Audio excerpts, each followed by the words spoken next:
குடும்ப கட்டுப்பாடு திட்டத்தை சிறப்பாக அமல்படுத்தியதால் நாடாளுமன்ற தொகுதிகளின் எண்ணிக்கையை குறைத்து தமிழகத்தை தண்டிக்க மத்திய அரசு முயற்சிப்பதாக துணை முதலமைச்சர் உதயநிதி ஸ்டாலின் குற்றம் சாட்டியுள்ளார்.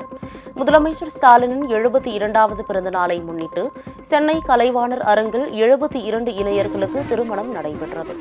அமைச்சர் சேகர்பாபு ஏற்பாட்டில் நடைபெற்ற இந்த திருமணங்களை துணை முதலமைச்சர் உதயநிதி ஸ்டாலின் கலந்து கொண்டு நடத்தி வைத்து சீர்வரிசை பொருட்களையும் வழங்கினார். 72 இணைகள் மணமக்கள்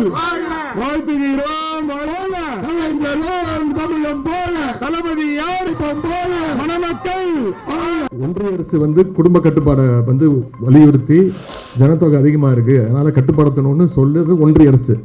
அதை வெற்றிகரமா செஞ்சு கொடுத்தது தமிழ்நாடு. அதற்காக இப்ப நம்ம தண்டிக்கப்படுறோம். வந்திருக்கக்கூடிய நீங்க அதை புரிஞ்சுக்கணும். இதுக்காக தான் டீலிமிட்டேஷன் கொண்டு வராங்க. இப்ப தமிழ்நாட்டில் இருக்கக்கூடிய நாடாளுமன்ற எம்பிக்களுடைய தொகை 39.